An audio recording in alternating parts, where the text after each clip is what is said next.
says we're live. Let's double check, see if we are. Says we're live on my screen. I hate how everybody else can go live before me, but that doesn't make any sense. All right. Yep, I see it live. Here. Media assets. All right. 3, 2, and 1.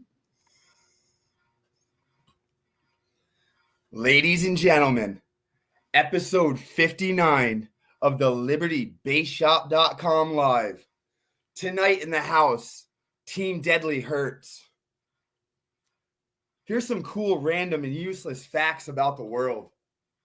Did you know that Finland has the most heavy metal bands per capita? Mount Everest was possibly shrunken by an earthquake.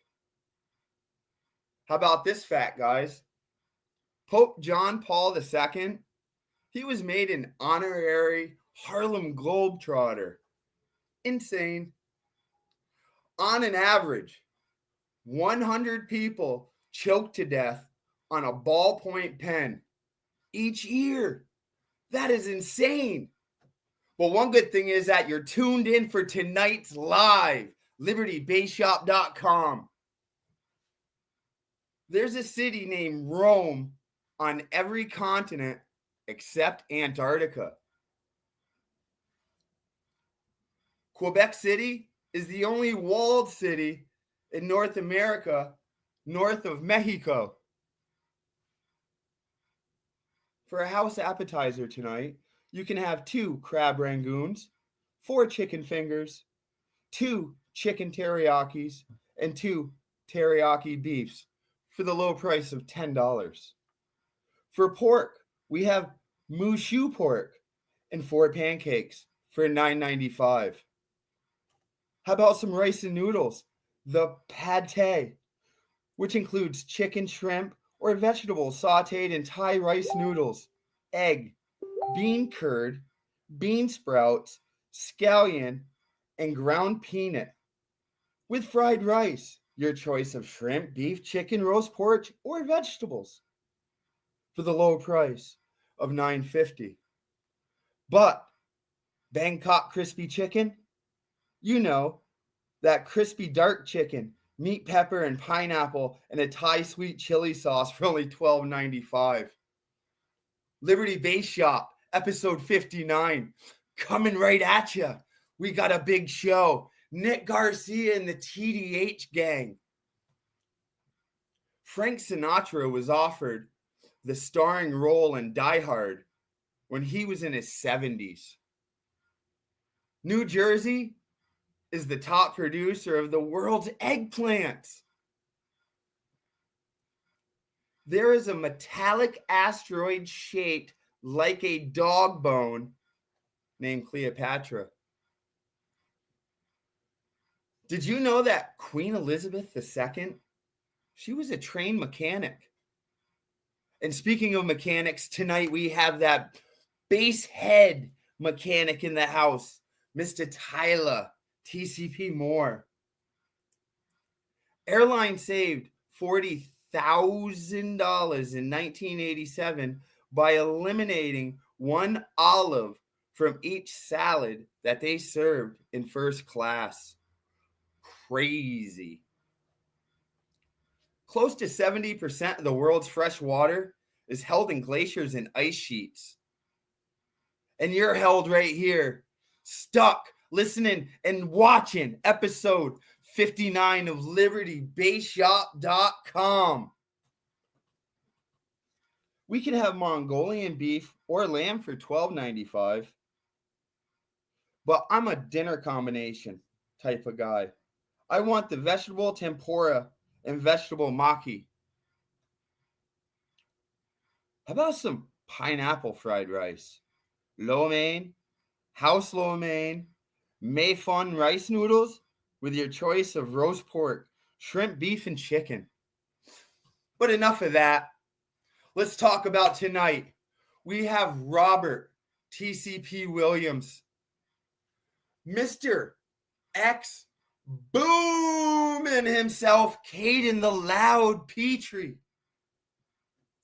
Nick Garcia, the TCP fellas, going to click in and talk about the upcoming show that you need to be at, people. We have that guy who wears fake hair, who just don't care, whose thoughts are way out there. But let's tune it in for Liberty Base's own Jace.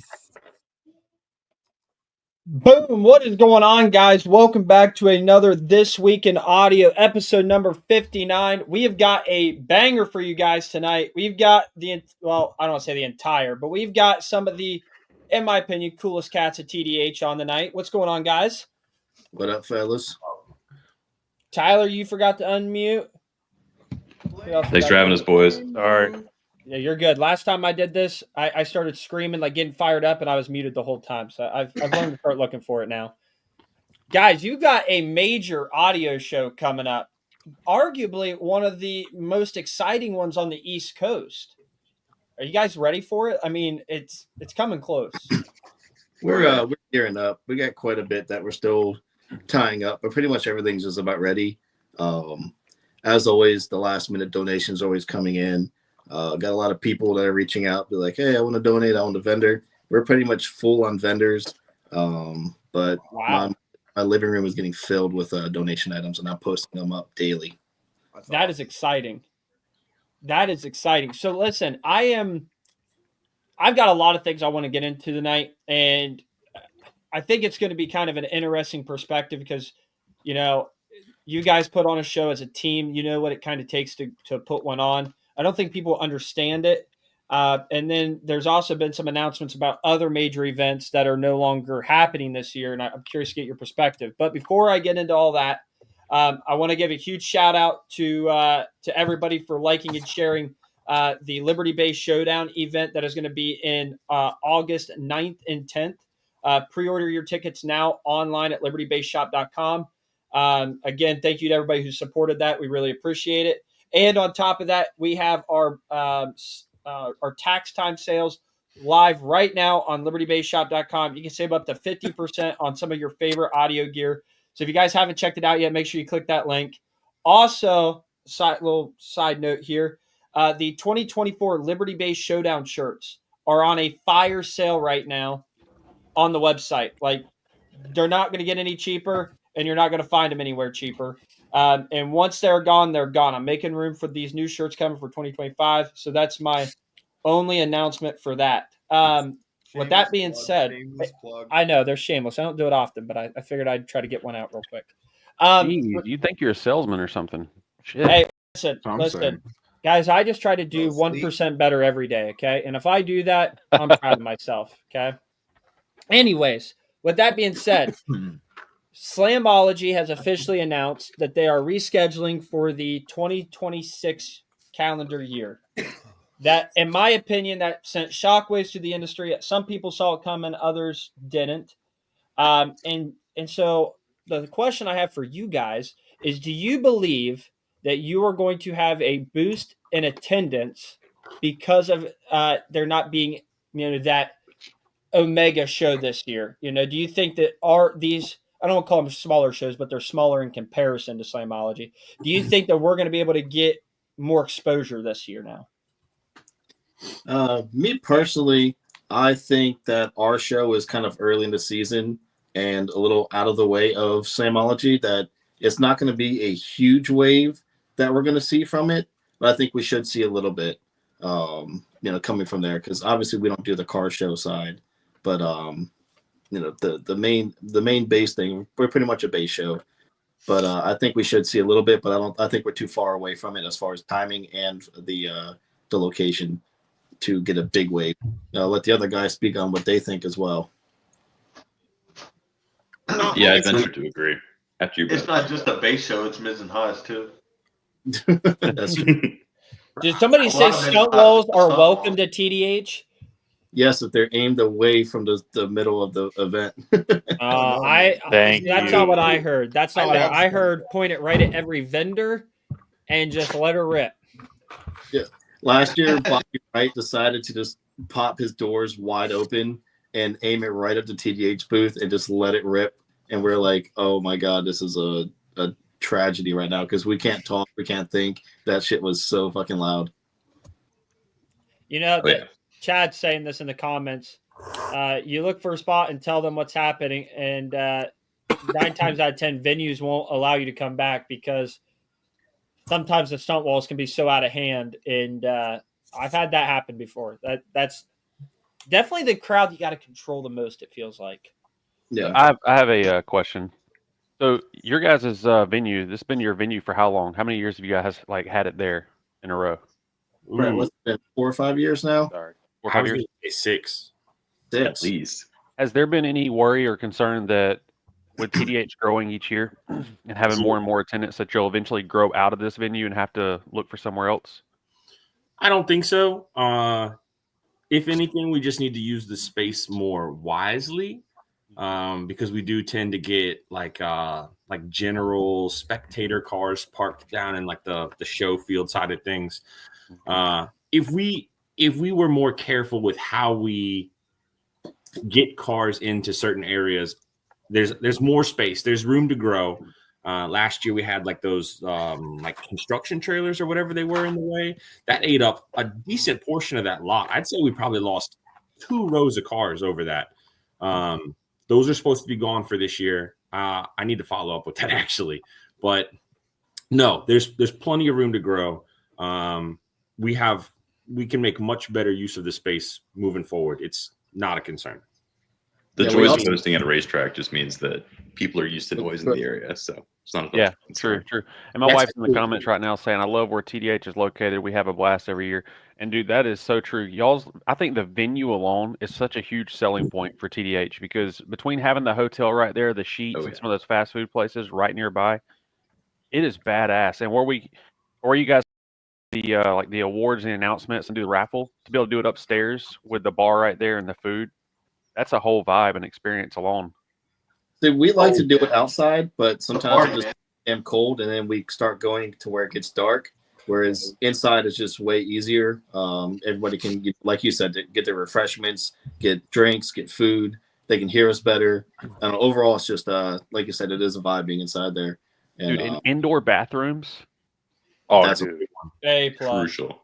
Yeah, where I take my number 2s and number 1s are very important to me. Yeah, dude, it's a huge deal. When I got to take care of business, I want to do it in the finest of establishments. Cushy. I think trying to take a shit at Ruckus and the Porta John is just shaking and vibrating the whole time. That does keep it interesting, though. I mean, come on. The location is I think that's critical to a show, right? I think that can make or break a show. You can have a really good show with a terrible location, and people won't come back. Yep. Or the show will get canceled. And 100%. don't get us wrong, Yeah. track not affordable, but it's what makes the show at this point. And because it's a racetrack, they have special permits in place for noise. We can't be shut down. It's I don't know, everything that we could possibly need, and all the ways that they can facilitate us. It just really comes together to make a really good venue.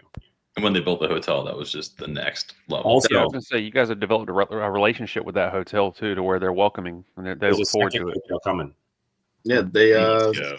they pretty much throw a party for us to come there, and they provide food. We get pizza, Buffalo Wild Wings, just a bunch of stuff. They just hook us up, and they let us just have a blast inside the lobby, and they have pool tables, and they had I think they had what's it called, a cornhole set up last year in the damn Yeah, hallway. down the hallway in the main entrance. So, if my memory is correct, because Nick, you've been on the podcast over a year ago now, which is kind of crazy to think about. One of our first guests we had on. I remember you telling the story of how TDH came to be, and this location came to be. And wasn't this like a last minute location that kind of just magically happened? So how it originally happened was we had this guy said we could set up in his backyard, that he had all types of permits and this and that.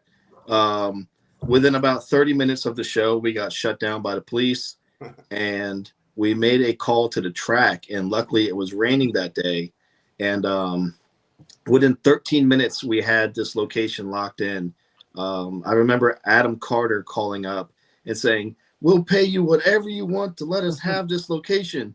5,000, 10,000. I'm like, bro, we don't have that money right now to be doing. We ain't got but, that. But somehow we had, by the time that the show started and we collected entry fees, we had the money to pay it for the wow. for the track.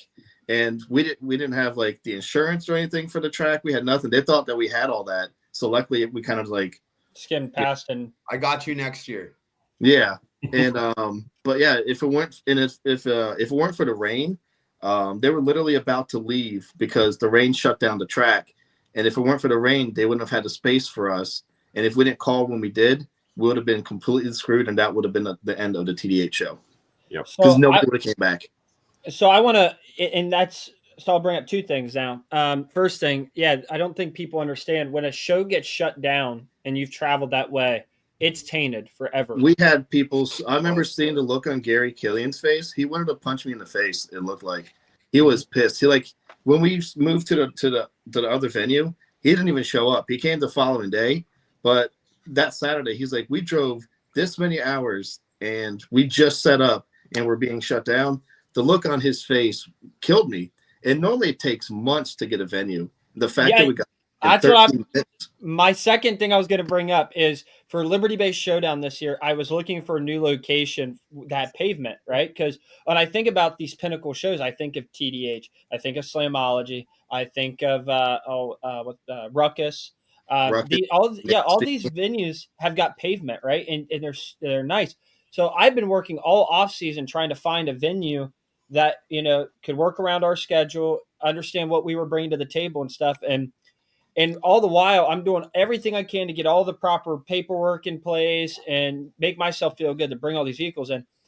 This takes time, like real time, not 30 minutes. So when you think about it kind of being meant to be and, just kind of all the cards lined up, that to me is what TDH, like TDH was meant to happen almost. It's really a cool thing. Well, something you see too with large shows like this is everyone wants to be pleased by every little thing.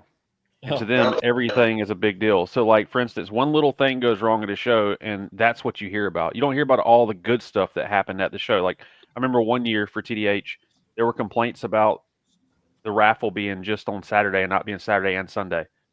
Like, realistically, that's such a small thing to complain about because you got a whole badass show for 2 days. The raffle's like this part of it. But someone's always going to complain, and trying to please everyone is just a bitch.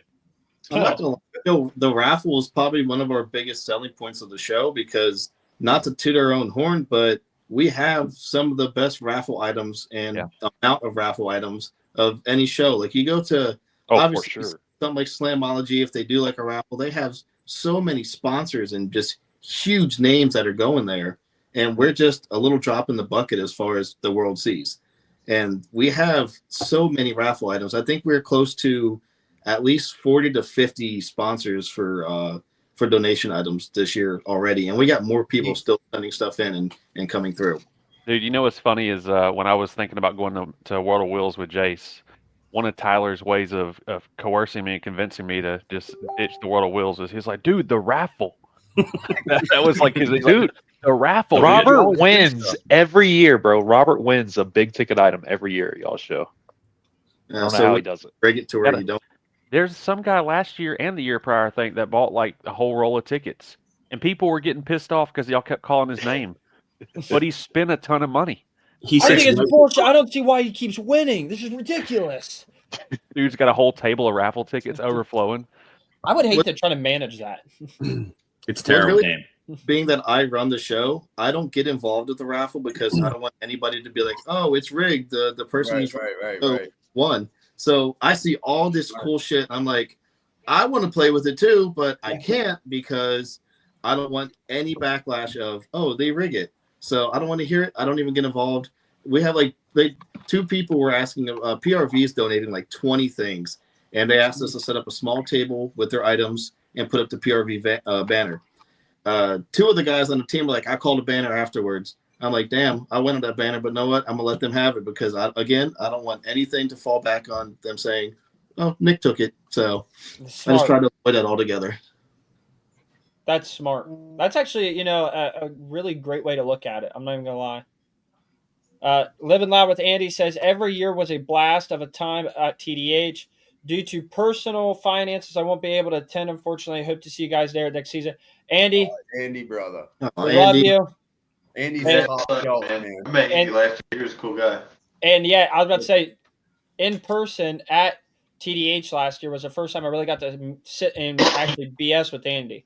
And he's a superstar these days, you know what I mean? So it's hard to talk to those celebrities every now and then. I gotta say though, TDH is probably one of the most well-ran shows and organized of people getting in, set up, the layout, just clean. It's real organized, man. I definitely enjoy going down there. It's a show that I personally look forward to, man.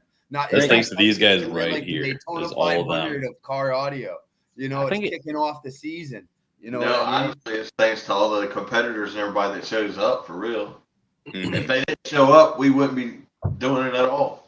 Yeah, Nathan's in the comments right now, and he said as soon as the show is over, Brett is already at the track that week after, getting things ready for the next year. Usually, Definitely a lot of work. So that's part of why it's such an organized event, because they're already working it the moment the show's over. They're planning ahead for the next year. How can they do it better? Trying to stay on top of it to keep it a well-oiled machine, because, I mean, when that, like, to loop back what we talked about 5 minutes ago, where when the last show got shut down and we had a new show, we had no clue what this place looked like. I mean, Brett did because he knows the track, or he's been to the track before, but we didn't know where we're going to set up vendors, where we're going to set up people at. We had no clue what we were going into when we had to move from one location to the next. And that was an absolute shit show. Try to figure out on the fly while you have, 800 to 900 people behind you asking, where the heck do I go? Yeah. And then me and Brett have, tuned a lot of things. Then we had the whole team involved as far as parking, running around, just getting everybody in the right place. And there's a lot that goes on. I literally make a schedule for the team.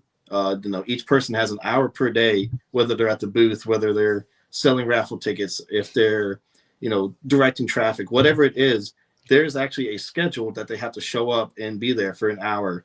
And a lot of times people be like, I'll work a couple hours just to alleviate some other people so they can compete and stuff like that.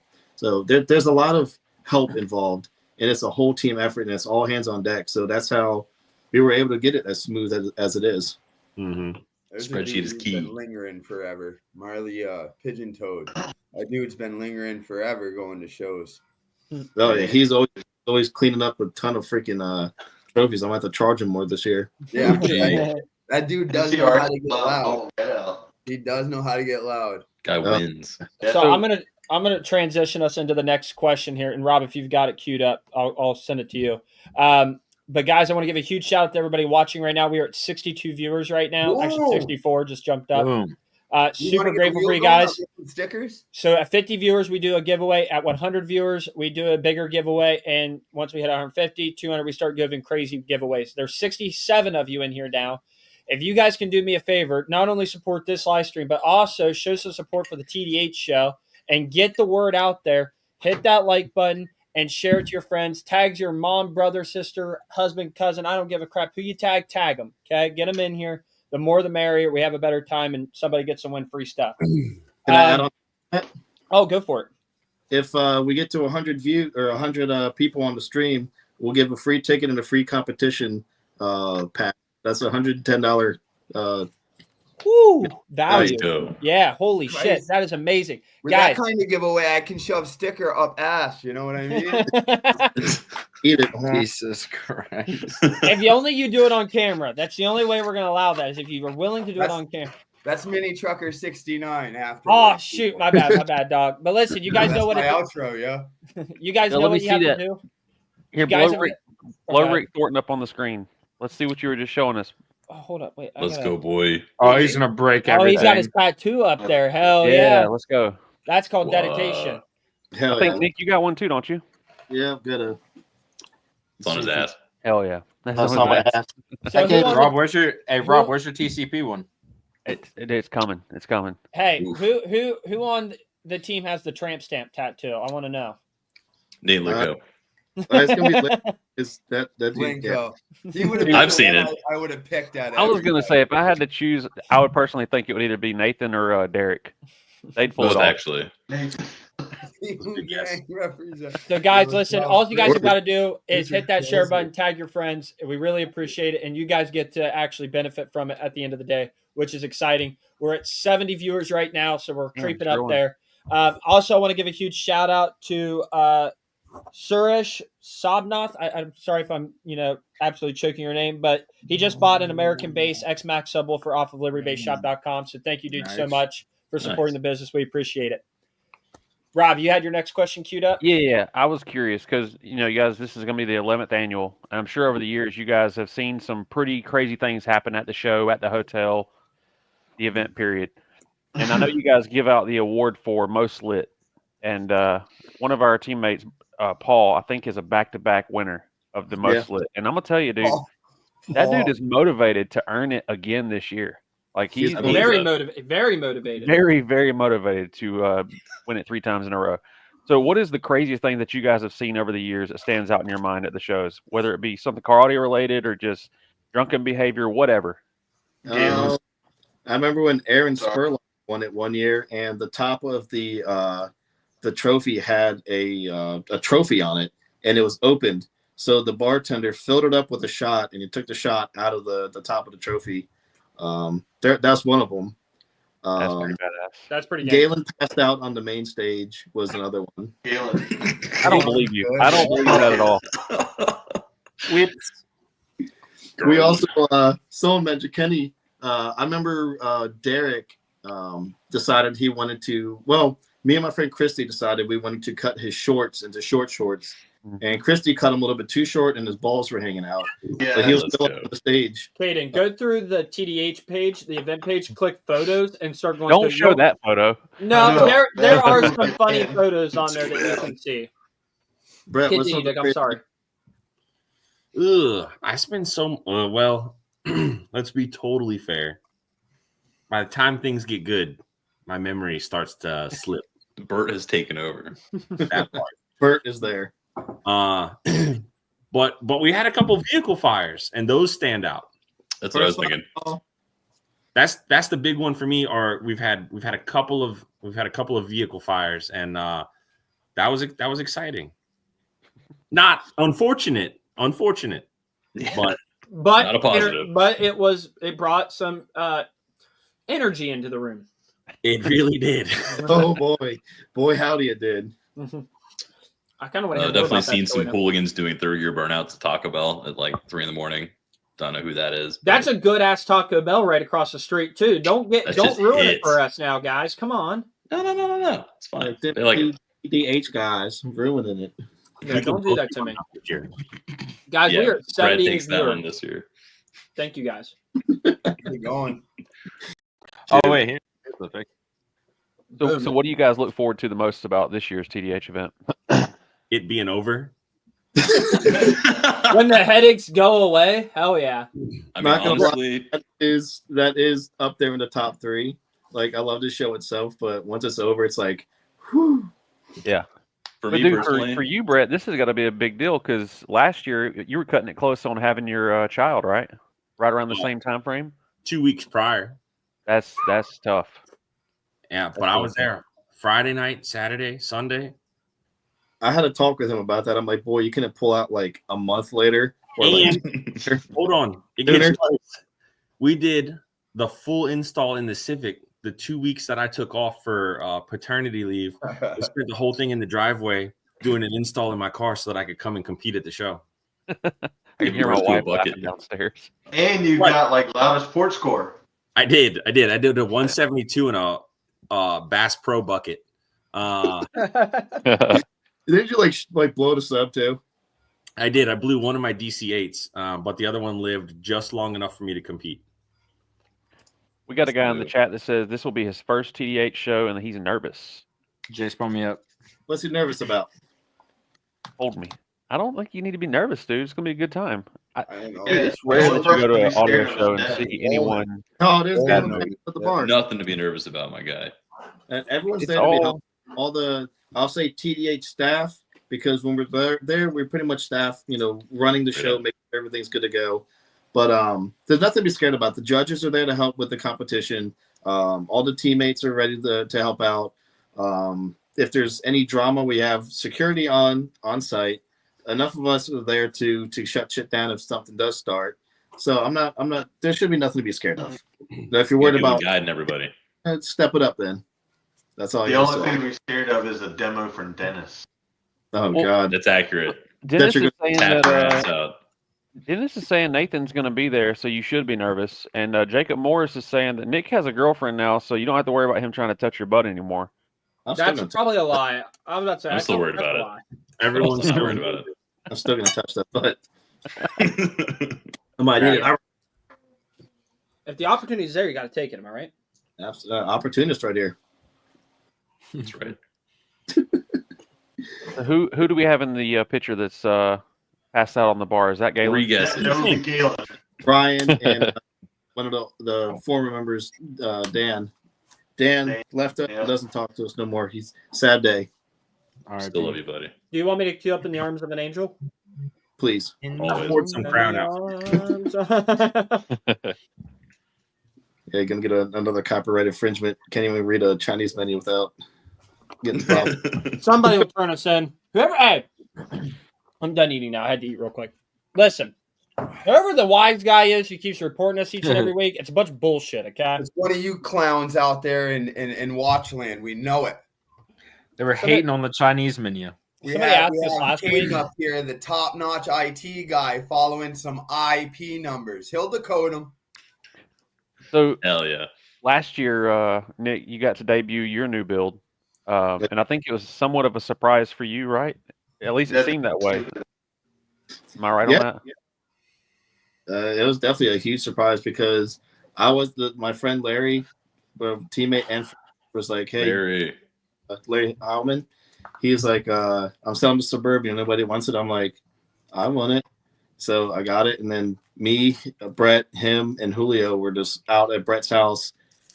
We knocked it out in 2 weekends. What was it, like 48 hours? We had it completely like stripped down to like just a shell and then built. Even less, actually. So between the 4 of us and then my boy Justin slid by, there's a combined 40 hours of working time to turn it from a flat wall to a functional 4th order. It's pretty sick. That thing was loud, dude. Yeah, it gets down. Oh yeah, it was a good demo, dude. And I will say you got a similar problem to what's going on in my wife's Yukon right now, and that's your damn floorboard is nuts. It'll put your feet through pain. I forgot. Yeah. Things moving. Yeah, someone told me to hop in the passenger seat and give myself a demo, so I did. And I'm like, what the fuck? This is like the coolest selling feature of the truck, but now I had a rip that was going all the way across the floorboard. I took it to a local shop and got it zapped up, and I did the driver's side as well just to prevent that from happening. But yeah, there's some things I got to take care of because one of the windows is like dropped right now and it won't go back up, so I don't know what's going on. A few things is I got to fix up before the show. So we got some warm weather coming next week, so I'm gonna start working on it again. I forgot about the floorboard. Yeah, it was your idea to get it welded. I know, and I forgot. I have not missed that aspect of being loudish. Yeah, I remember Karen. Karen was absolutely ridiculous. It literally chucks transpans out of the truck still to this day. Dude, your doors are about to come off like you were playing really 16 Hertz. Yeah, dude, I remember when I tried to do something cool at TDH last year with the Patriot. Tried to debut with all that new power and the excitement. And the SOB turned off on the second demo. Freaking Terry comes walking up to the door, peeks in, gives me the seal of approval, like hell yeah. And the next thing you know, I heard pop, and I'm like, what the hell? It was like we both had issues. People were like, failure, and you look so pissed off. I'm like, well, he's not going to want to come back. Dude, I was so pissed because I was so fired up. Like the amount of time I spent on that damn thing, me, Aaron, Kane, Shaw. I mean, everybody was just thrashing on this thing. Aaron and me, we spent. Gosh, I think it was the 2 nights before we let her know. The night before we left the TDH, there was like 3 nights in a row. Aaron worked midnight shift and took those 3 days off. So I stayed up all day and worked. But then when he would come over, I would work with him till like 3 o'clock in the morning. And then I would fall asleep in the house on the couch, wake back up before I left because Aaron was still out there helping me hooking it up. I mean, it was thrash time on this thing. Like it was all hands on deck. The memory popped up on my phone a couple days ago of the whiteboard I had up, and it said 5 days before TDH, and I had like 20 things I needed to get done. So it was just a kick in the nuts that I couldn't put on a freaking a show for everyone there at TDH. I was like, damn it, this sucks. It wasn't. I'm just glad I wasn't the other one. I've seen some pictures floating around on the internet of Ross Jeep throughout this last year. Is there any chance that it'll be at the show this year? I'm not being funny. I'm being serious. No. I'm laughing about this. Oh, okay. That's like, I'm not being funny, dude. I really want to know. No, it's not going to be ready. He's taking some time on it, and it's probably going to be a few years before it's actually going to be ready.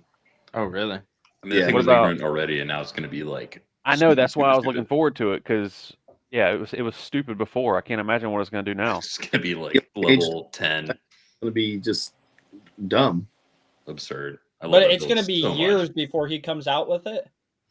Yeah, maybe. I wouldn't say years. Are we talking like a year or two? This is still just unexpected this year. The season for him. Yeah, that's all. Oh, okay. That makes sense. I was about to say he's working on like just breaking everything. You know what I mean? Like destroying every record possible. He's coming out years later. Believe me, there will not be anything left to break at this point. What about Brett? What about the Xterra? Are you? Sorry, I'm not trying to call you out. I really am curious because I want to get a demo of it too. I know you're busy making babies. I also want to hear it. Busy doing race car shit. Hold on. Okay, we got it right there. There's my little garage ornament right here. Damn. Okay. Hard. I don't know. You probably can't see anything, but yeah, you can kind of see it. You can see it. 2 kids, new job, work a lot of hours. I'll be back to it. It's gonna get done. I promise. Now, if you get it done later this year, is there a chance that you may bring it to another show, or are you holding out to debut it at a TDH show? Here's the thing. If you're a TDH member, TDH is not the show to debut anything at. Not the show for you. It's too busy. There's too much going on. I probably will. I know how I want it to come out. I know how I want to debut it. I'm hoping that this summer we get back to work on it because I'll be settled in the new job. I've taken care of a lot of things. Baby number 2 getting old enough to not need that 24 hours a day hands-on attention. So I just need some more daylight in my day. And also, I got heater running right now. It's cold. It's cold. It's so cold. Yeah. It's hard to want to do anything when it's cold, man. Motivation level very low when it's 28 degrees in the garage. Brett's out there talking about my fingers hurt. Straight up, though. Okay, listen. Caden is going through the TDH page and is finding all the pictures from hell. I don't know if this is years past or what, but I'm almost positive. Oh my god, dude! I'm like, funny story about that kid. Okay, this is good. This is what I wanted to have happen when we pulled pictures up. I wanted to Jacob is not in audio anymore. He's moved on. He's doing go fast things, but he said something to me one day, and I said, "I will ruin your TDH show for you." And he said, "You won't. You can't." And I said, "I will." And I got together with a couple of guys, and we put up a DD sub for raffle, and we gave tickets out to everyone who denied him a demo. I think I got 2 tickets. And I have a sticker somewhere called "No Demo for Jacob," and we printed vinyl stickers. And I mean, just dozens and dozens of people who found out that we were raffling this sub off denied this kid a demo. It was amazing. That's insane. He was a really good sport about it, and he didn't know we all plotted against him, but he said we couldn't make it happen. And we made it happen. Everybody coming to the gate. Hey, you give this kid a demo, show him a picture, a little mugshot. You give this kid a demo. Not cool, dude. We did. We put his face in the decal. Oh, shit. And we posted it all over. Spencer Hartline out of Ohio. He's the one who put the DD sub up for raffle. He brought it all the way from Ohio to Virginia just so we could give it away to someone who got a raffle ticket for denying him a demo. It was an amazing time. That is funny. That is actually pretty good. Not gonna lie. Okay, that No was a good number one. for Jacob. Dude, I'm finding them. Yeah, Caden. I see Caden in the bottom left-hand corner down here backstage. He just keeps scrolling. He's clicking pictures, and I'm just interested in the stories we're gonna hear from this one. I just want to wait. Hold on. I want the forgot about background that picture until of it popped this up. one. Hold Yeah, on, we'll just I'll leave you find pulled it. up here. I want the background picture or the background on this picture. I'll find it. What we need to pull up Kenny Lee's page because he's the one who posts up a shit ton of pictures. Oh There wait, we that's go. the Jerry Springer show, isn't it? Hey, that's it. We were talking about this a few weeks ago. Talk about this more. Yes. You haven't aged a day, Nick. Straight up. Yeah, Nick still looks the same. Bro, how? Okay, hold on. That was like Yeah, last good weekend, question. no cap. For real, Okay. for real. How old were you during Long. this? Oh man, this was probably about like 8 years ago. It's been years. Yeah, it's probably about like at least 7 or 8 years ago. So Did 30. you have to? Where were you at to do this? What's that? Where were they at when they were filming this? Were they in your Ma- area? No shit. All right, Yeah. I'm back. Sorry. I got there like stupid early, like crazy early for no reason because the line doesn't start till like an hour before the show, and I was there at like 6 or 7 in the morning, standing outside, and it wasn't freezing cold, but it was pretty chill. And the tickets were free, so that was pretty cool. Tickets were free? Yes, all you got to do is you had to go to jerryspringer.com, just put in your email, and they'd be like, here's free tickets for the Jerry Springer show. What? Yeah. December 2015. Fill the audience. And do you have a link to that? Do you have a link to it? Please don't. Damn. Is that the Oh, whole yeah. video? Yeah, I If you tried got a to. link to it, I have a I tried to I have a repeat what feeling you there's said, an and I butchered it. audio meme going to be made. Yeah, of we gotta this watch it. somehow. Oh, please Been a don't. meme for 10 oh years. yeah, we're watching. Who do I send it to? You send it to Caden Petrie up there, top left-hand corner. Oh, after you're- women. Oh, video unavailable. Why not? Whoa, whoa, No. You guys whoa. read a Chinese menu or something? Got taken down. What? Why is it not available? What the hell?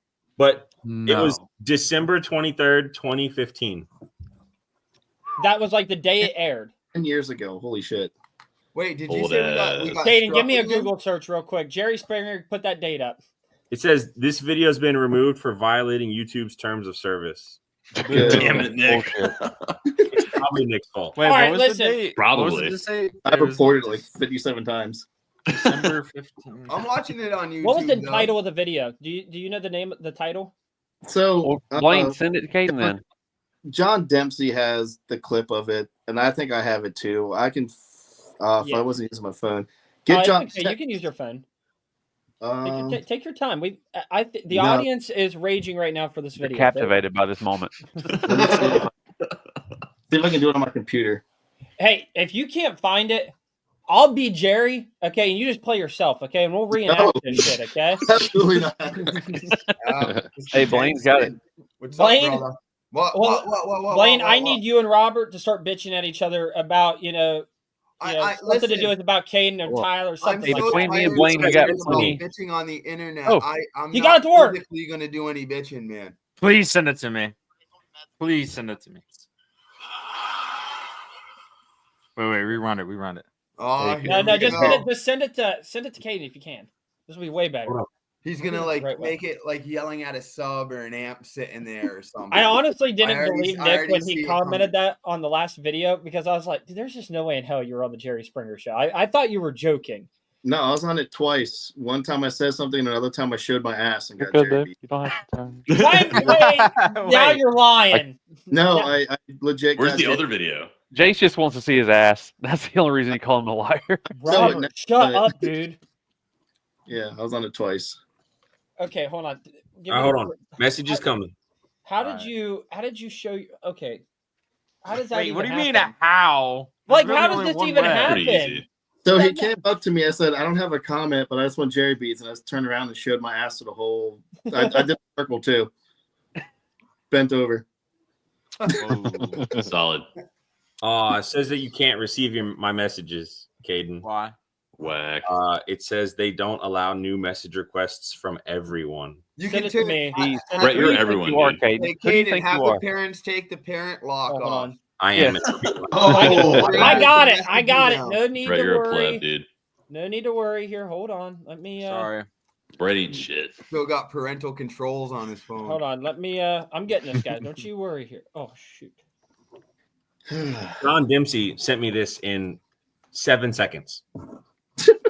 He had That's all that about. like He's ready. He had ready. it saved.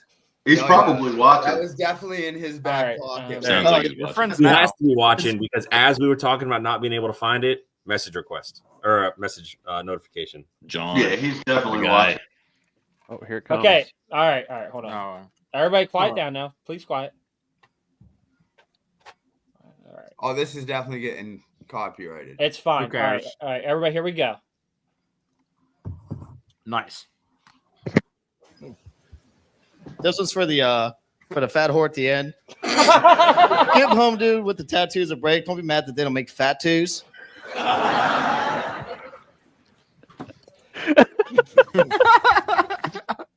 Jesus Christ. The fat whore on the end. That's what gets me, the fat whore on the end. Nick, Oh, man. Bro, so when you you have said it with 1,000 confidence. You didn't stutter. Bro, That the was thing is, amazing. like, I had Whole a chest. million better things to say, but when there's like literally 100 cameras on you, and like Oh, for sure. there's like 200 fucking lights beaming at you, and then Jerry fucking Springer like next to me, my mind went blank, and that's all that I was able to say. And I'm like, this was the worst insult I ever fucking said to somebody. Hey, whore. So, No, can you listen, confirm that this shit's real? That the Jerry Springer show is real? Like these people on stage are for real? No, completely staged. No, don't tell me that. So there was a kid. Ruined. You can see the people fighting, and then like on the way off the stage, they're sitting there talking to each other like they're friends. Ah, Ruined. Rob, I'm going to tell you about Santa Claus after the stream, too, okay? We're gonna talk about it. Guess what? Easter Bunny's fucking fake too. Right. Oh, So there was God, a kid at our dude. school that was very in tune with themselves, if you know what I'm getting at here. Wasn't afraid to show his colors. And so he was very loud at school, and not a lot of people liked him. Okay. Well, we're like, I don't want to say like a year graduated out of school or something like that. And all of a sudden, all of these links start getting like shared to every group chat we were ever in high school that were like dead, right? After we graduated. All of a sudden, like everyone's like freaking out, like, dude, watch the Jerry Springer show, watch the Jerry Springer show. And sure enough, this kid was like the main person on the show. And he's like full blown extra in it. I mean, like 10,000 dude, that's what times you want to be known for. That should be in your highlight reel. Dude, listen, I'll never forget though. He got into a slapping match with one of the other contestants on there, and I just about pissed myself. I mean, it was comical. So I'm just glad that there's more than one Jerry Springer, moment that I could say. I know somebody that was on Jerry Springer, and I can laugh about this moment. I'm just happy that Nick took full advantage of it. Yeah. Not once, but awesome. twice. But twice, And yeah. Shirt as well. bionic breaker in the Yeah, room. honestly, I bet your search Come on. volume went up after that. I bet Team Deadly Hertz popped up because everyone's like, "What the hell is that?" They're probably, what the fuck is that? Okay, I I show's so need successful. that's a good point. Valid point. Listen, I want to bring this up right here. I need context here. Looks like Galen. You don't did need context there. No That's- context. That's This what is happens it. every time they see each other. It's a beautiful thing. It's usually Moose It's just great. speaking up to Galen, and Galen just taking it because they're both drunk. Galen's like, "Oh hell," and Moose is like, "Shut the fuck up, Galen." That's literally it. Where's my Everyone Bud go Light? bully Jeff for being homeless. You Is hear he like still posting on YouTube? Who we still got up? Who's Yeah, Galen. Where Yeah, y'all who's at? Where y'all at? Yeah. so you hear a drunken slobbering Moose and a banjo just going at it, and that's literally just what it sounds like. Pretty much. I just can't. Goodness, I can't. Oh shit! Oh my God, battery has exited chat. Wow. Did he? Hey, Oh, hey, Lord. Here we hey! go. Enough of the shit talking, okay? Change- I'll hey, throw the change the baby out. battery. Change the battery, Yeah. bud. I while you're am. gone, Jason DeClue Figure out said, the- I should been on Jerry Springer. Yes, I agree. 100%. You would be quality content on Jerry Springer, my guy. It'd be awesome. Hey, you know Too what? much. I'm actually going to say this right now. I'm going to say this right now. Dennis, Jason, if you want to create your own Jerry Springer show and you're willing to be a host on it and you're able to put in 20 hours a week into it, I will film it, produce it.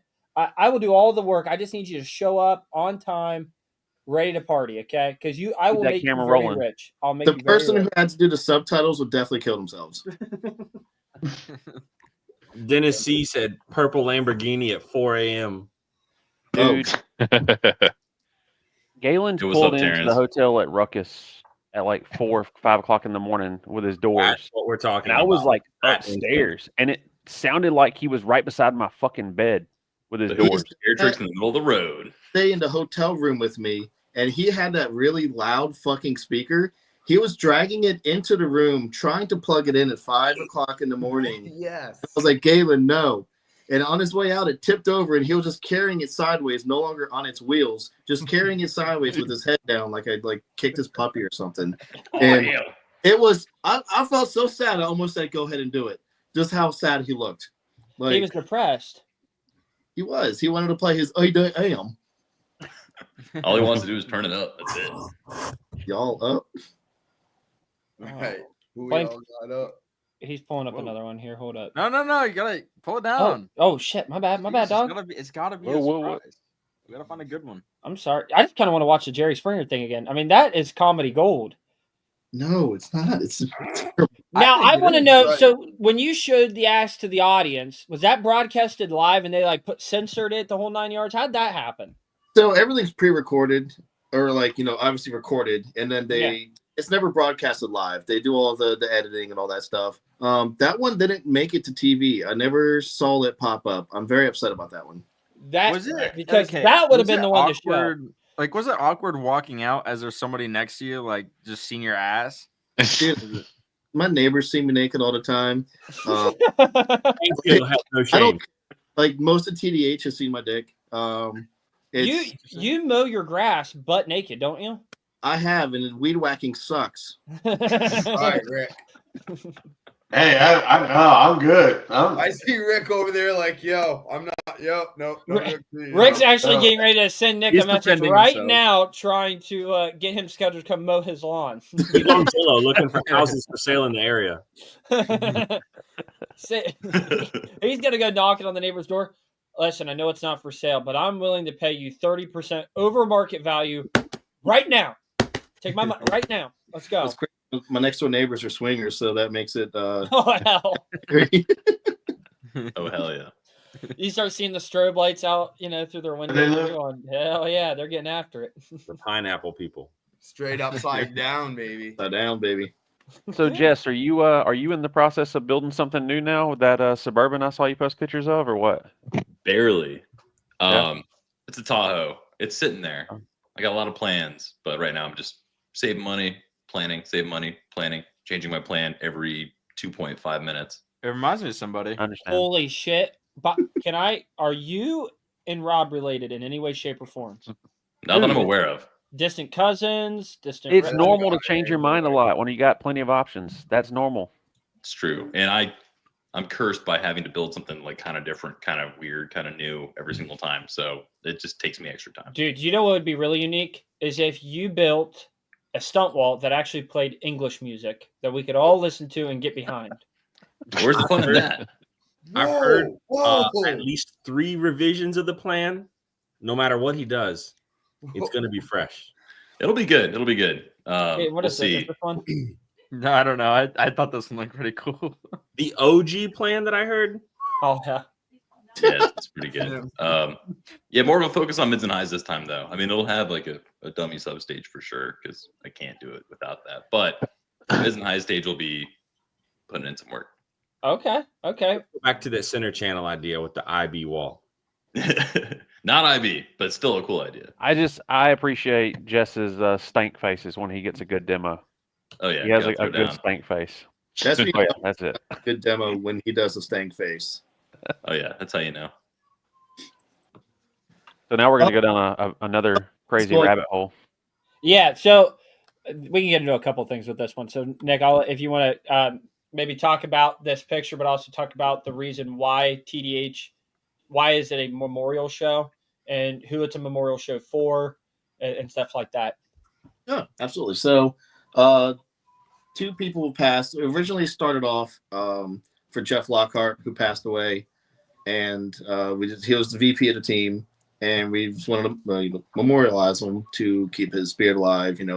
Keep him in the audio world because he was a big influence on a lot of us, and how the team is still to this day. Him and Trippy Congo were the ones that got me into wanting to do my doors, to do make my doors loud and stuff like that. So it started off with that, and then when we lost Tim, we were like, doing two separate shows would just be a lot of work. It's hard to do one and up, as it is. So we wanted to combine both them together when we lost Tim and memorialize both of them. So Saturday, Jeff gets a tribute. Sunday, Tim gets a tribute, and it's just to keep their spirit alive and keep them known in the audio world. Tim is a character, and when he was with us, and definitely brought a lot of joy. I didn't know Jeff. I never. When did he pass by chance? It was 2013, I believe it was. Yeah, so that would have been before my time in audio because I got started in 2016. But I remember Tim, and I remember seeing some of his stuff pop up on Facebook and the shenanigans he would get into, and I think it's a fantastic thing to be able to memorialize these guys who deserve to be memorialized in our industry because they had such an impact on it, and Jiminy Christmas, Caden. Yeah, You need to have Caden pull up Chronicles of Whipsology or whatever the hell it is. Caden, if you can find that, let's do it. I don't know where it is, but it exists on the internet somewhere. Everyone has a video that's like their favorite one, but for me, it's the video where he's standing outside his shop and he's yelling at the lady that's at the intersection trying to cross the road. Yes. Yeah, at the bus stop or whatever. It's awesome. Did he make a video where there was a trash can full of pigs? Yeah. Hey, fuck you! That was my favorite. I remember. How about the two lizards? Yeah, we got to pull some of those up. Excellent. If you guys can find it, send it to Caden. They're on my phone. I've got some on my phone. Jeff passed January of 2013. One time I was up on 2013 was what you said, the 15th, right? Or the 19th? January 19th. 19th, yeah. The 14th was the second annual show. Yeah. I gotta say, you can also see the respect that people in the audio community have because every year that I've been to TDH, whenever you do the tributes, everyone knows what's up. And for the most part, everyone that's been there before knows what's up, and they turn their music down, come gather around and have that moment. And it's nice to see everyone, even people who didn't know Tim, come together for that moment to show the respects. Yeah, with Most people there probably did know him though. Yeah. There's people that didn't know Jeff, and they say that even though they never met him or didn't really know much of him, that they felt his presence there at the show. They felt that they got a chance to know him through us doing that tribute and just hosting the show. And that's honestly the biggest reason we hosted. Well, we have three reasons why we hosted. Obviously, the memorial. We also do it for the car audio community. We want everybody to have a good time. We want everybody to, just be there and have a safe spot to have fun with their stereo systems, blast it all damn weekend, get a chance to get good demos and give good demos, compete, just hang out with friends, after party. We have a thing on Saturday that we may be doing. We just call it the TDH Lit, where if you want to have a little light show, we're just going to have a little light show Saturday night, outside of the after party. And then the third reason is we also give to a charity. This year we're doing the Lustgarten Pancreatic Cancer Foundation. That kind of hits home for me because I lost my dad last year to pancreatic cancer.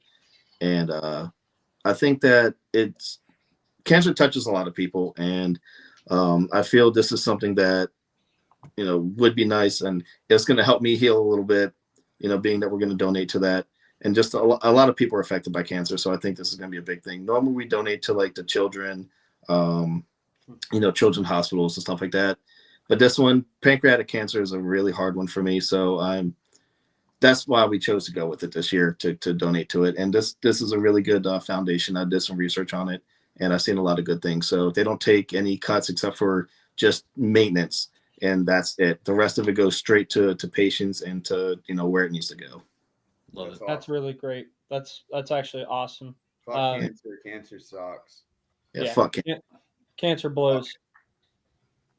It Absolutely. is a damn shame, and I love what you guys are doing with the show. It is a fantastic thing. TDH, in my opinion, is one of the when you go to plan your event calendar for this year's shows. If TDH isn't even in the conversation, you're missing out, and I mean that. Been there 3 times now, 3 years now. I've been to TDH, and I've had a phenomenal experience except when all my shit blew up. I'm not gonna lie, TDH sucked that year, but I had a good experience though. But that sucked. But that wasn't that. I mean, it's a great show to go to, and I highly recommend anybody go to see it. Here's a question I got for you guys, and I'm curious what your answer is going to be to this. But TDH is obviously, in my opinion, that first show of the year that everybody says, "Okay, my season starts on TDH." Like that's the show that starts. But you're in that time of the year where it could potentially be a little chillier. The weather may not be in your favor. But if the stars align, it's magical. Like it's the perfect weather if the stars align. Have you ever thought about scheduling the event on a different date, at a different time of the year? Okay, we've got an answer. Give it to me. I have a really good answer, and unfortunately, it's going to show how tiny our show is. Okay. Flat out, the racetrack told me, because I tried. Our first show, that was in May, the one that we showed up unannounced. No ifs, ands, or buts about it. The show makes the track so little money, it's not worth losing a premium weekend. So, driving clubs, concerts, they have a host of musical venues that happen in the circle track. Yeah. I tried flat out. There's no level of attendance that would ever justify the cost of a premium weekend. Right. Our show is actually the weekend before they open for the year officially. Wow. Okay, that's very interesting. So I've always thought that, like, I wonder if they ever thought about moving it, you know what I mean? But saying that makes a lot more sense now. It really makes sense. And it's unfortunate because the venue's not cheap at all. Sure, it's a very nice venue. But it makes them so little money. It doesn't make sense. That's the black and white of it. There's nothing else to it. I'm glad. I want to bring something up here. I love that you are being transparent about it. Because, see, some of the things I see in the audio industry are people, I call it fluffing. Everybody knows what a fluffing is, and I see people. Yeah, very well he does. But you got these people that fluff up and make things look better than they really are, right? And they dance around the reality of things. And they do it to make themselves feel good. You could have easily been like, yeah, we tried it. Show's not there. They just told us it's not available, right? But I think you're bringing up a really valid point here, and it's that these venues that you go to these shows and you go, man, this venue's badass, and I love the environment and I love the atmosphere. They have that opinion, but then they go, well, $35 is too much money. This is too expensive, right? Or vendors. I've had my run-in with vendors complaining about how much a vendor spot is because they don't make their money back at an event or whatever, right? It doesn't make sense. And nobody realizes how much time, money, and effort go into these shows. And the big one for me is the money. They're not free. They're a charity event, but that doesn't mean you coming in gets to be the charity case, if that makes sense. It costs money. And I'm just glad that you're willing to just be truthful about it. It costs a shit ton of money to have it on a premium weekend. That's just a reality of it. Yeah. Or a non-premium weekend. No one benefits from trying to cover up the truth or boom, bury the numbers and stuff like that. I don't know. No one will benefit from being lied to in any way. So that's all it is. In terms of car audio venues, it's probably one of the more expensive. Slamology, I'm sure, is significantly more, but different kind of show, different crowds. They have multiple avenues that they explore, like the car show side of things and whatnot. Yep. But in terms of car audio only shows, we probably have one of the more expensive venues. And I'm going to argue that you probably have the most expensive one, because I've been to a lot of shows and I'm not. I don't see it. I see that you guys have probably one of the more nice established venues than anybody I else. agree with that. You have access to a whole lot of area that Yeah. whole weekend. You know what I mean? That When whole did, Hotel property is at pretty the much show. yours. you know, When that did you guys start seeing the traction? that track And a is whole not group of necessarily competition like as well. the problem that we have is that we want all of their parking lot, but none of like the racetrack amenities per se, right? Like Right. they can't host any other event on our weekend because we consume all of the blacktop, Yeah. start to finish. And you know, we've had that conversation with them. You know, could we get a more premium weekend? The answer is always no, because we can't incorporate other events Around this. right. So yeah, that's, like I said, that's the black and white of it. There's nothing to hide. That it is what it is. It's we got very, very lucky the first few years, but that track is relatively new. It's only been around for maybe a decade, and we've been there for most of those years. So as they've gained traction, popularity, and as the venue has grown, right, because they're always adding to things or expanding, or, you know, like they have a dedicated concert stage, things of that nature. As those things grow, more people are attracted, and there are less and less weekends available. They're also a NASCAR sanctioned track, so they have to work around all of the other Events. Yeah. all of the other race schedules in the area. So it's there's a lot that goes into it. I sit down for about a 2.5 hour meeting every year where we discuss scheduling and things of that nature, and, you know, trying to avoid other shows, right? Because there was talk of doing a show later in the year, but we don't want to push up onto, you know, Ruckus and things of that nature, because shows one on top of the other, they take away from each Share the love. Yeah. Hey, dude, that is Gotta have time to true. fix shit. That is true, dude. When we were doing Liberty Base Showdown, I started panicking because the weekends that were offered to me were on the same weekends as DJ Dirty Base's new show that he's trying to put up right now. It was really close to S for S and another show, and I was just like, dude, I don't want to be that guy to pull somebody away from another show. You know, I want everybody to be able to share the love and be able to go to all the shows and have a good time. I really respect that. So here's a question. Do you guys have a plan B? Say in 5 years, this place grows so big that, you know, they're just moving us back further closer to winter, and, you know, I don't think so, because the racing schedule is very weather dependent. Right. So April 1st is their, or the weekend closest to, that is their opening weekend. And so, you know, racing is that's what they do. The concerts and stuff, that's fine, but racing is what it's focused on. And that's a fair weather ordeal. Yeah. So that's why we're able to get in there the week prior. They're not officially open. They're not fully staffed for the year. You know, that's why those trailers were in the way. It was they leased that space for storage because they weren't open yet. So I don't think that will happen, because concerts are also weather dependent. So no, I don't think that's a concern. TDH is a rain or shine. It has been since the beginning. It's more often rain than shine. But we always bring a poncho. rain and borderline hurricane winds, but we always get through it. You know, that's the other thing too. I love talking to people who put on a show, because you guys see it from this perspective. I feel like sometimes I can be in my own little echo chamber, because I know what it's like to put on a show. I know I've heard all the gripe and groaning that you guys have heard, but I never get to talk to you guys unless we're on the live stream. So I really like this. I love that we as a community can do the rain or shine events. Like, it's not something that if it's raining, you can't get demos. And if it's raining, you can't go socialize with your friends under a tent somewhere, you know? Does it make it less fun? It makes it interesting.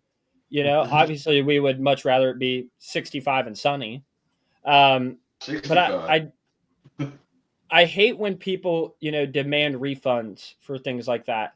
oh, the weather sucks, and oh yeah, I wasted my time coming. It's like you're still getting an experience. Like all because it's raining outside, you're still getting the full TDH experience. Go walk up into the tower, which is a very rare comedy or commodity in the audio scene. Nobody else gets to do that, right? There's just so many cool things that you get to do at these shows, and I just hate when people bitch. I don't like it. Not a fan. So, I'm curious, how long into the process of you doing annual shows, how long before you guys started like really seeing that traction start to pick up and started to see like bigger and bigger turnouts? Like, did it happen right away, or was it something that took 5+ years to start to have this type of turnout? Honestly, the first year, it's just grown each year from that.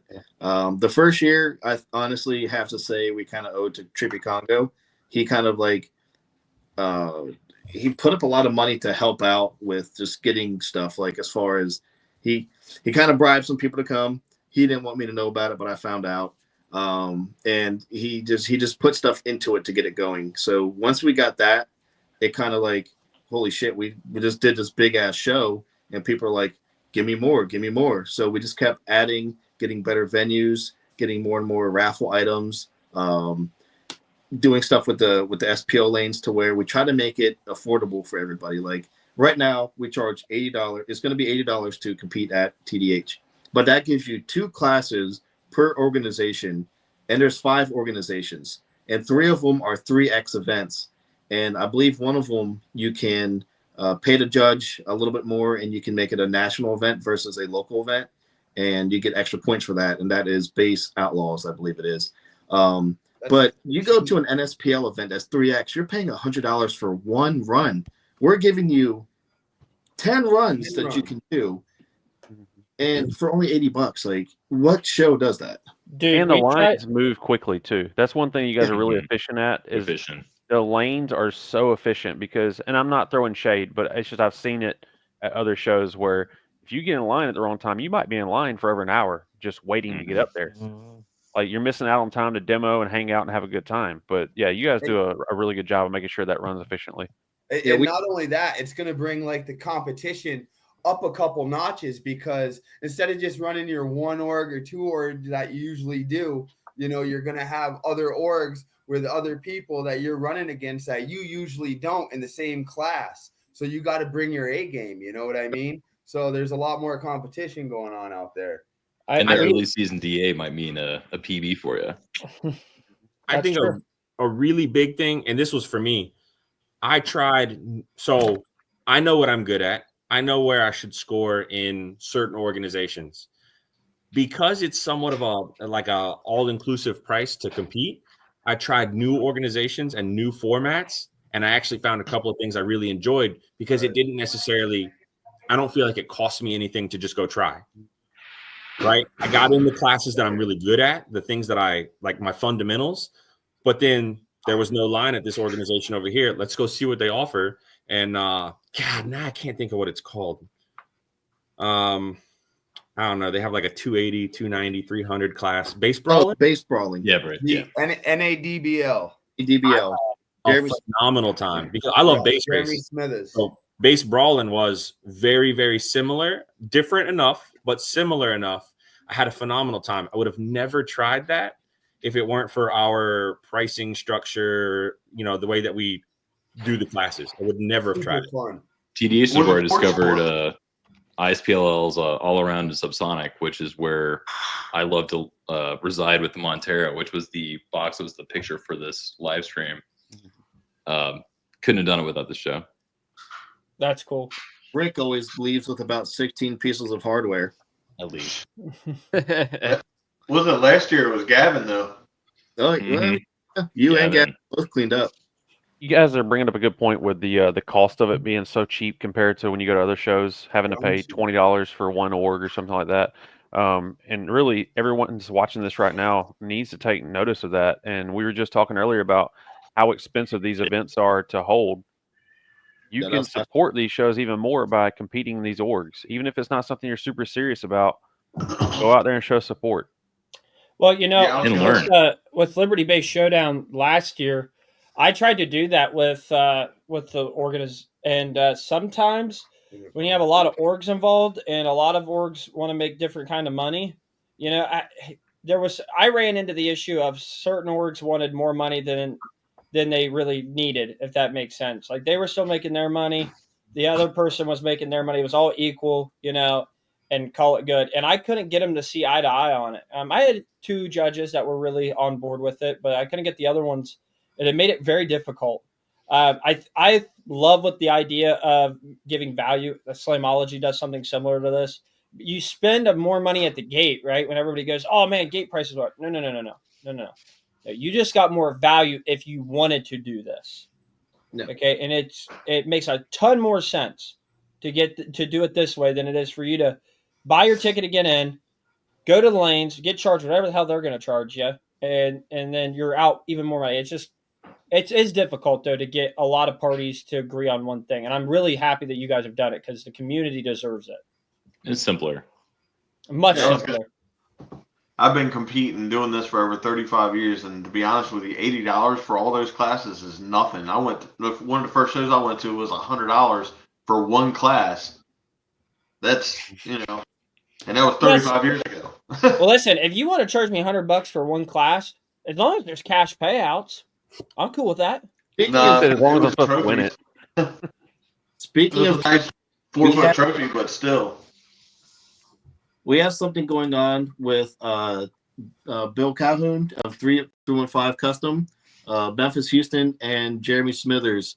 We're doing I believe it's like a deathmatch format. I can't remember exactly what it is, but it's going to be ran through NADBL, and there's a pretty hefty cash prize. I believe it's over $5 for the person who gets it. Now, this How isn't much is it?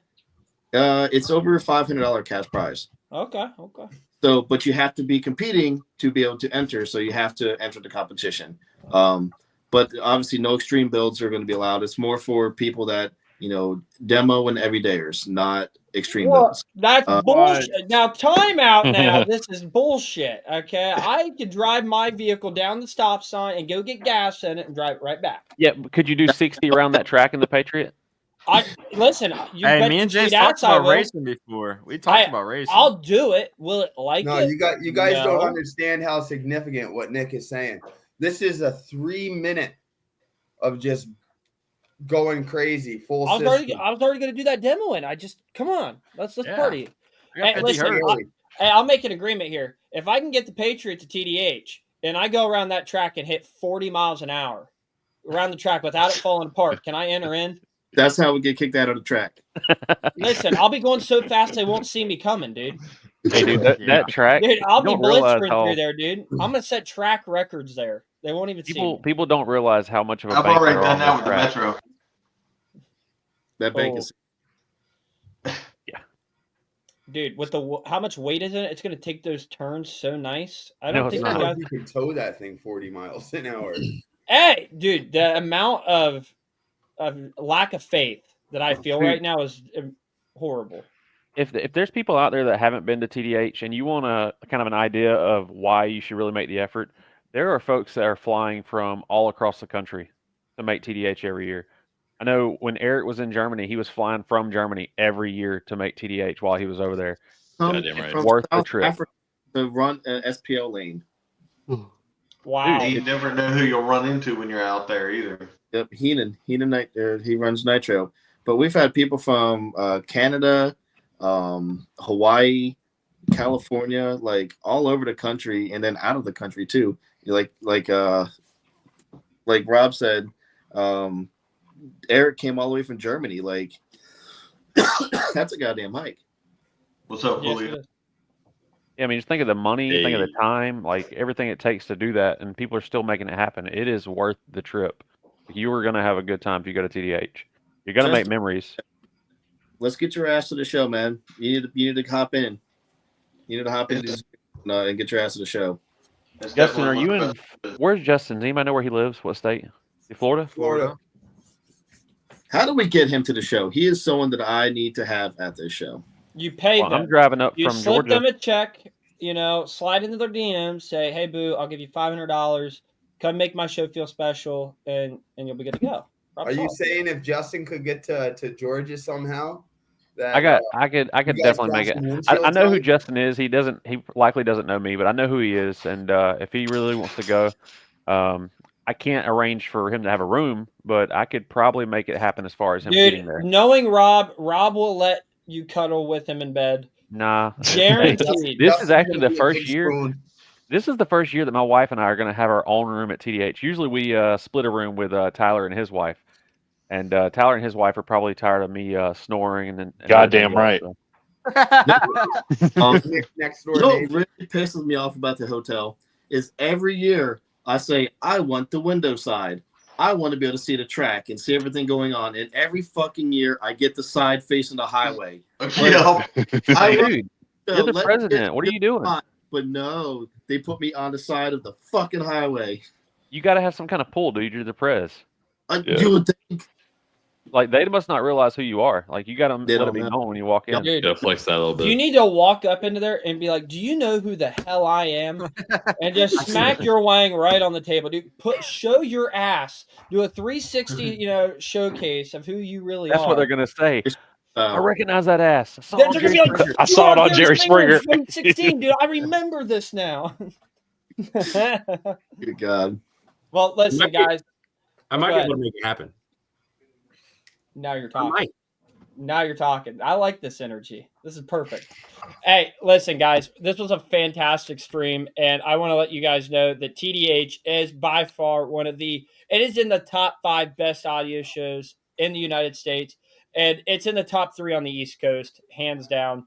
If you guys are missing out on this show, like me, you're crazy, and I highly recommend you guys go there. What an idiot. I know, dude. What I said that out loud. That was in my head. Yeah, you got to keep your thoughts to yourself. But again, I highly recommend you guys go to the show. Nick has got a great group of guys around TDH that are going to make it a fun event, and you don't have to worry about any drama, no BS. Not all like all the shit you're seeing on Facebook every day. That stuff doesn't exist at shows, especially TDH. They don't let it happen, which is awesome. And so it's just a great show if you're a first-time audio guy trying to go to a show and learn. It's a perfect environment for it.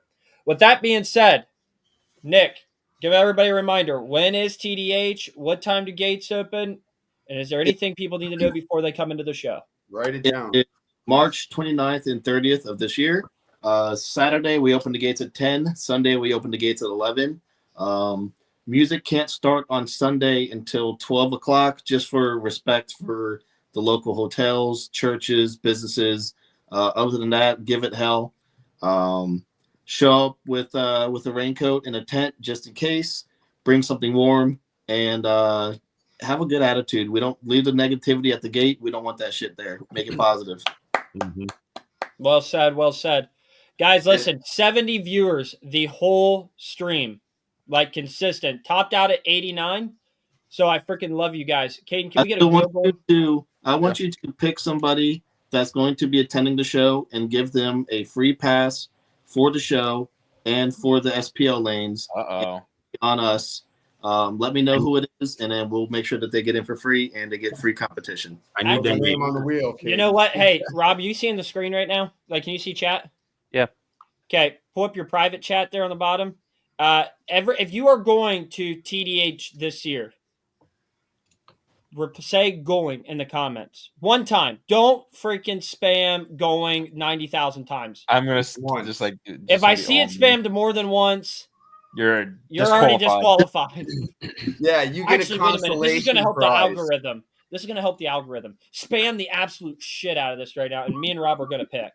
All This right, is fantastic, Paul. actually. Paul, the first one. So why do I'm fucking good.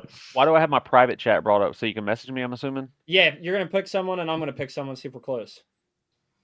Okay. That's gonna be interesting. Guys, I know. are playing We always favorites. do Go the ahead wheel. and go to Facebook. We always yell at do the them. wheel, but I think we might find someone that is always watching the stream week in and week out, and if they're going, What's up, I was Mark? gonna say I'm gonna be unbiased. I'm not gonna pick somebody's name that I know. He's lying. He told me. No, he if I was know picking you, for the I'm not stream. picking your name. I'm just bro, letting you know do we that now. need to bring up the NSV6? What about me winning it? Yeah, dude. Talk about being rigged, dude. Yeah. Jamie Christmas. Actually, the real Loud Williams is the one who won it. Bonus points if you buy stuff from libertybaseshop.com. I'm just going to throw that out there. Hey, so it's funny we got some TDH folks in here talking about going. You better I be. hope so. Don't pick So, them. Interesting thing before we went on there. One of you guys asked me what my favorite or what one of the like best prizes that we have available in the raffle.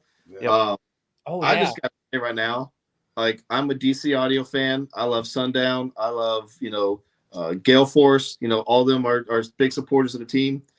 This year we got a subwoofer that I think you guys are going to be surprised by, and it's one of the new companies. They're not new. It's a new subwoofer. The Sparked Innovation subwoofer. Woo! Hey. They slap. Fucking beautiful.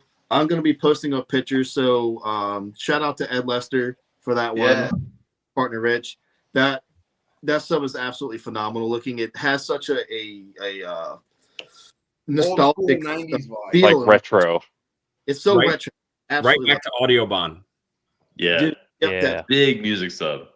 the colored foam, the metal dust, like everything about it just screams retro. Like this thing is an absolute beast. So that is my favorite item that I've seen so far. No discredit to any of the other raffle items because they're all fucking dope. But I'm sorry, I'm bricked up for that Dude. Spartan I sub. think we'll dig for sure. Dude, Yeah. Yeah, because that's even sub though it looks may good. look like Audioban, it was still Jacob Fuller. Sundown did that. Yeah. Yep. So the thing's Shout out gonna have Jacob. crazy power. Jacob is a freaking absolute monster when it comes to designing. Yep. All right. We pick different people. Yeah, I know. So okay? Now type in chat who you want to be. No, I don't want to pick between these two. Let's have somebody else pick between the two we just picked. Who's All in? right, fine, I'll Can do you, it. can you see private chat? Let Yeah. me see. Yeah, Blaine, you see private chat? Pick one. I got Pri- chat pulled up. Oh, this Private- is a different one. This is two I good ones. honestly Oh, shit. Don't say it out loud. Don't say it out loud. You gotta say it in chat. You gotta type it in chat. In the private chat. Or no, one or two. Just say one or two. Hey, Nick, I just got a private message from someone asking. They're planning on coming to TDH in an RV with their family. They said, where would be the best place for them to park if you know of it with the RV for the They're weekend? probably gonna have to just like maybe park. There's at the hotel. There's kind of I like was gonna say the same thing. so they're probably gonna have to put, like a side parking. Like if they're looking to hook up to like power and sewage, I'm not sure about that. But Yeah. if like there's a long road going in and out of the show, to where they can park on the side of the road, as long as they're not going to be blocking the entrance of the show itself. Yeah. But there's a long enough road, and there's little side roads like in front of the hotel that they can park in front of as well. So for me personally, this year I'm going to be bringing a build on a trailer for the first time. And I know in past years I've seen where people, when they get there on Friday, they park on that little stretch that you're talking about out in front of the hotel, kind of. Yeah. But if you don't get there early enough, that spot's kind of taken usually. Can you get into the show like early on Friday night, I guess, to I guess set your trailer up or drop it off or something? I believe last year, Brett, correct me if I'm wrong, but I believe last year we had it to where you could take your truck off, leave it in general parking, unhook your trailer, and then, if you want to take your daily and drive it, back and forth to the hotel, but the gate does get locked after a certain time and you won't have access to it until the following day. But we are trying, we do have it to where you can bring the vehicle in early on Friday, not like, 12 o'clock in the afternoon. It is going to be later in the evening. But yeah, you can drop your trailer, you can drop your vehicle, and then you can leave it on the premises in general parking. There was plenty of room too, just in the parking lot after the main gate to get in over there onto the left-hand side to where you can just go and park, unload your base vehicle, wait in line, so you ain't got to deal with a trailer and all that stuff. There's plenty of that stuff even before you get to the venue, So inside of it. So just to don't add, worry about that. there is an event Friday night at the track, and they will consume most of that gravel lot for their general parking. So if anyone is planning to do something of that nature where they want to bring a vehicle in the night before, I let Nick or I know so that we can give the track kind of like a head count in advance. Yeah, I was hoping that they weren't going to do it this year, but Friday night they host like a local race event, like a no prep racing thing on the straight strip. Anyway, they use that. Oh yeah, sounds like a good time. Yeah, bro, you better take that thing down. It is actually a pretty good time if anybody's interested. But Anyway, they do use that gravel lot for parking. So yeah, let Nick or I know in advance if there is anyone out there watching who wants to bring something in advance, so I can give them a heads up, and maybe we can give you the best possible time to get in there and be uninterrupted. I think the racing kind of dies off around 9:30 or 10. That's when we start setting up for Saturday. That's the best time because they're leaving and the spots start to open up. And right. I just don't want anybody. Those people don't know us. We don't know them. Yep. I would hate to see anybody's vehicle be touched, messed with in any way, shape, or form. Not that I think anyone's disrespectful enough to. Let's just not take a chance. So let us know. We'll help you out. Fantastic. That is good information. And the winner for the TDH entry is was this a unanimous decision, guys? Do we agree on this? Yeah. Not me, but whatever. I'm just kidding. I don't care. Dude. Sucks to be you, dude. Yeah, No one I- fucks my guy. I see him every week, all the time in here chatting. He is in here every week, and he's a Yeah. YouTube viewer, so I think it'd be really cool. The YouTube guys always feel like they're left out. This one just keeps them coming back for more, so that they're loved and appreciated. But congratulations to Ricky Froggy, that's a creative name and a very good. I think it's Frugy. No, it's That's Froggy. yeah, Frog, Froggy. Froggy. Yeah. Ricky Froggy. Oh, Jace, Ricky you spelled Froggy. it on the live chat, Frugy. Did I really? In the Yeah, private Oh chat. my God! He's That's tough. why I said weird last name or cool last name. Yeah, I had to make it cooler. Okay, Rob came up with another cool name, so I had to make it cool. But just reach out to Nick, Brett, anybody else that they can reach out to if they know anybody on TDH. So Brett is going to be the better person to reach out to, being that he is the I one that wasn't supposed to. 8 early morning on Saturday, and he can make sure he gets his pass, and then he can come see me for the free SPL lane pass. Fantastic. I That's love to hear badass. that. That's awesome. Well, guys, we got the wheel here real quick. Hold on. We got to spin this wheel here. Boom. Is this for sticker packs, guys? Yeah. Yeah, Hey, you want to listen. do two? Hey, Wanna listen, spin it I twice? am announcing this. Shirts are almost done for Liberty Base to be restocked on the website, and I'm going to start giving away shirts here and stuff. I feel horrible. I really want to start giving away stuff on here. I want to give away like wire and cool things when we had 100, but you guys you fall flat at like 89 to 90. It's killing me here. Okay, but yeah, let's do for stickers and how many you want to do? Let's just do one this week. What do you think? Blaney's still there. You're like frozen. Well, I was. Oh my goodness, you weren't frozen. That Froggy dude. He goes, it's going to be a long drive. I don't know if that's being sarcastic or if he's serious, because I wanted to go to somebody who's 100% gonna be there. You know what I'm saying?